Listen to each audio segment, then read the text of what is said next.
it's Jessica and welcome to a review. I did do this eye look that I'm wearing right now using this palette, so let's just jump right on into it. It is the Take Me to Brazil palette from BH Cosmetics, and I'm gonna just jump right on into the review. So what I really love about this palette is, for one, it's really cute. But I love the color selection. You have every color of the rainbow in here. I love how there's a row, like a row of shimmers, then there's a row of mattes, then there's a row of like probably satins, I would say, and then there's a row of mattes again. I don't know, I like how they did that. And then as well as that, I like how there's a red, an orange, a yellow, a green, and another green. We'll just swatch those ones.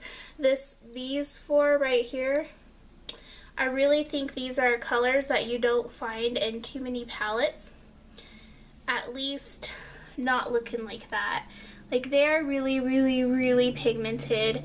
They are kind of chalky, but I kind of just, in all honesty, if I am spending my money on eyeshadow and it's only like $8, it was only $8, I only paid like $8 for this palette.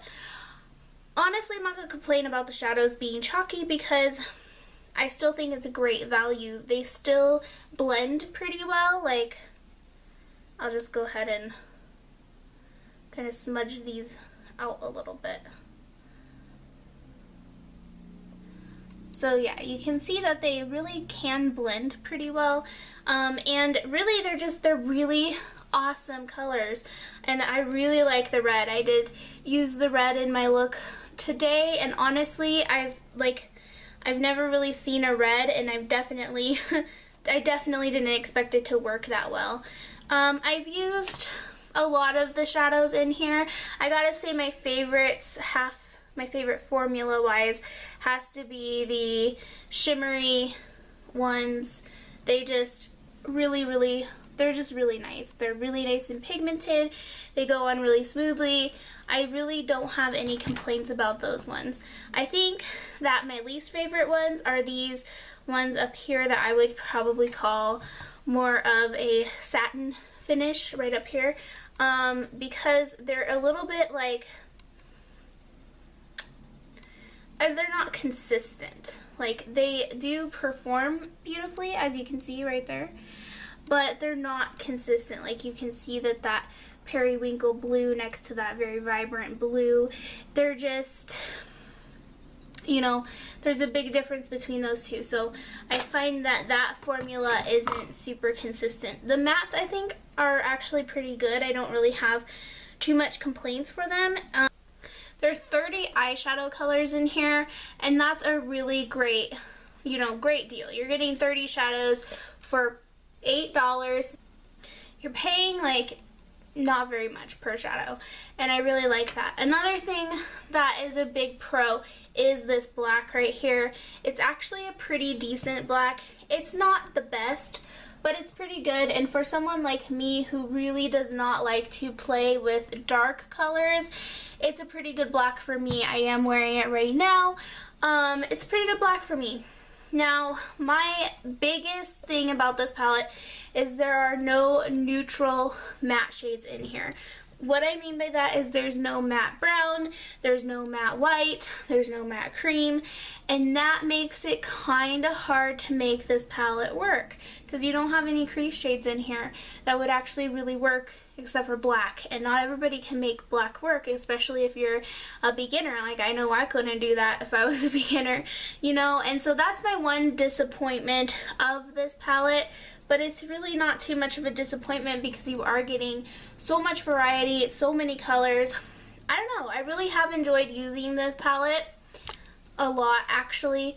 But I'm not saying go and purchase this just because I don't want you guys to think, oh, those shadows are so pigmented and they'll, they work so well. Like, they're okay with pigment. Like, see those two? You can kind of see them, but they're not super amazing with pigment. They really aren't. And they are hard to blend sometimes. Sometimes they're easy. It kind of depends what color you use. In my opinion, they are pretty hit and miss. And also, I do think that they're more hit and miss than e.l.f. is. I kind of know what to expect with e.l.f. Whereas this one, it's like across the board just strange. You'll have like these really good, you know, really good colors, like this red one, or, you know, you'll have like the okay ones that are like just kind of chalky and just kind of like whatever. You know, it's really a gamble what kind of pigment you're going to get from this palette and how well it'll perform.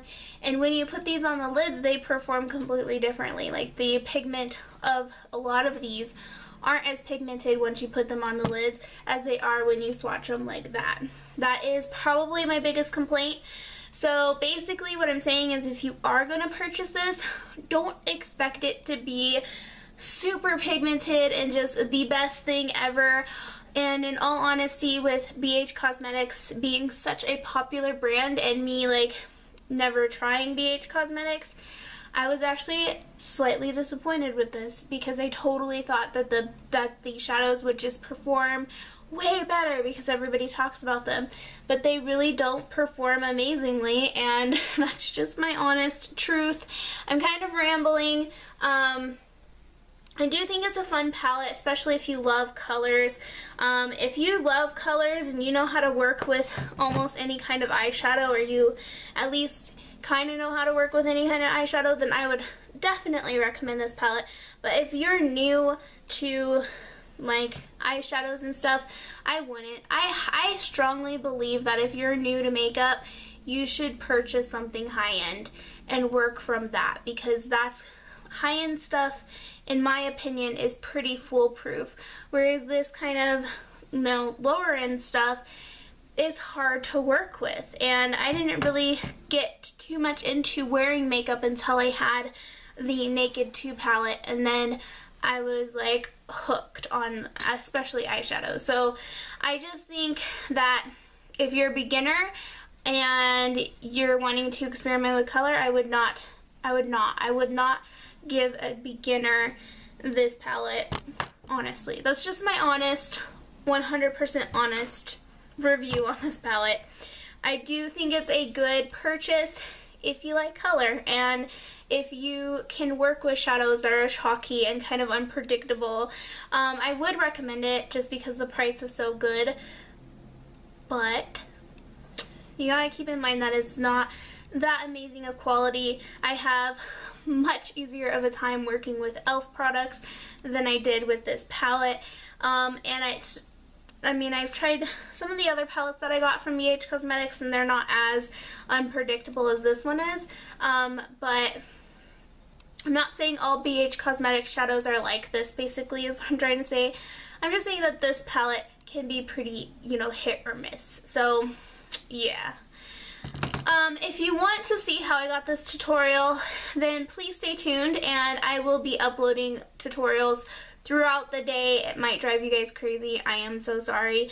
But I just want to wrap this thing up because I am done trying it out, you know? And I will definitely be using it more in the future. Just, I'm going to take a break from it because it has been quite the trial and error. So anyway, I'm going to quit blabbering about it. Alright guys, so here's the look we're getting. I think it's really, really cool. It's just like a nice red with some black. And if you hear traffic, I apologize. The door is open. I think this look really makes my eyes pop. So I'm using Urban Decay's Primer Potion on my lids. And I haven't used this primer in a while, but I do like it. And yeah.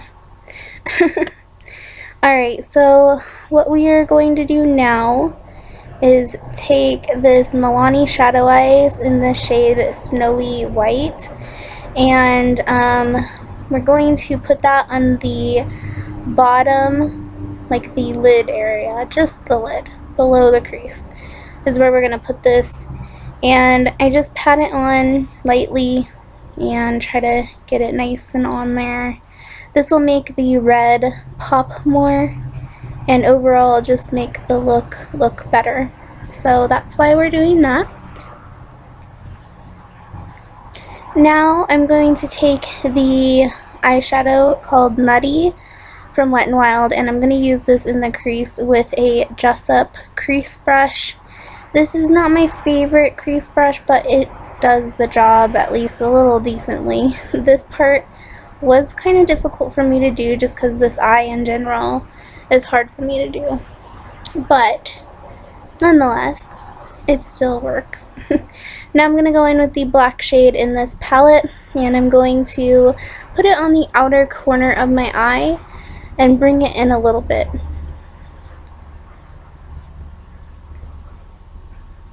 I'm also going to be putting it over the lid, like a umbrella motion or a rainbow motion. Windshield wiper motion, that's what I was thinking of. Now I'm going to take a sponge tip applicator, which is my favorite way to perform. My favorite way to put on most colored eyeshadows, just because it helps them be more pigmented.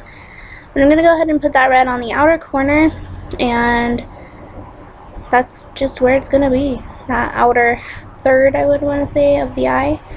Now I'm going to take a shader brush, and I'm going to go ahead and grab that sparkly red shade, and that's going to go in the middle of the lid, and it's going to kind of overlap the red as well. This is one of my favorite shades in the palette, and it's definitely one of the easiest shades to work with. Now I'm going to go back in with the shadow eyes in Snowy White, and I'm going to put this on the inner corner of my eye and just lightly pat it in there. This is just to kind of lighten up that inner corner, and it kind of helps make the look not so muddy, I guess.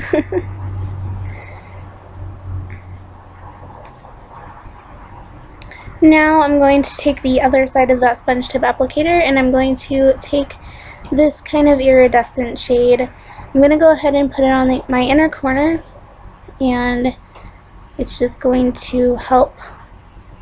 Now I'm going to go in with the shade Nutty, and I'm going to redefine my crease with that blending brush. I felt like things were a little bit muddy or out of sorts, and I just wanted to fix it up a little bit, trying to match this side to the other side. Now I'm going to go in with an angled brush from an Amazon brush set that I got, and I'm going to go ahead and line my eyes with the inner, well, line my inner part of my eye with the iridescent shade that we used earlier. I'm sorry that you can't really see what I'm doing, but it happens. Now I'm going to go in with, I think, the black, and we're going to line the rest of the eye, bottom and top, with the black liner just to line the eyes. And I actually did add a little wing. I rarely add like a little wing or something because I'm just not good at eyeliner, so I really, just decided to add it for this look, just to try to practice. Okay, now I'm going to take the red shade, and it kind of closed on me, so sorry about that. But I'm just going to put the red shade a little bit over the white, but then I'm just going to put it all along the lower lash line where the black is. And then it is time to curl your lashes. So I'm going to be using the e.l.f. eyelash curler. It's probably my favorite eyelash curler. It really does work really, really well. And I'm just going to go on and put on my mascara, which is the Maybelline Lash Sensational, gosh, mascara. I really do enjoy this mascara. I don't really have too much of an opinion on it yet. If you guys want to see mascara reviews, let me know, because I've been testing out a lot of different mascaras. Now I'm going to finish off my lips with Blind Date. This color is not as dark or as rich as it could be because I was wearing chapstick underneath, so there is that to keep in mind. But this color is really, really pretty. It is from Wet n Wild, and it's called Blind Date. It's from their 99-cent line, so you know, nothing is better than 99 cents. So that is it for this tutorial, and I really hope you guys enjoyed it.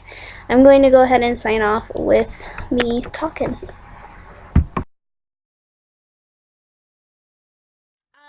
But just the whole final consensus is it is worth the money if you are able to work with it. If you're not able to work with it, I would say skip out on this one.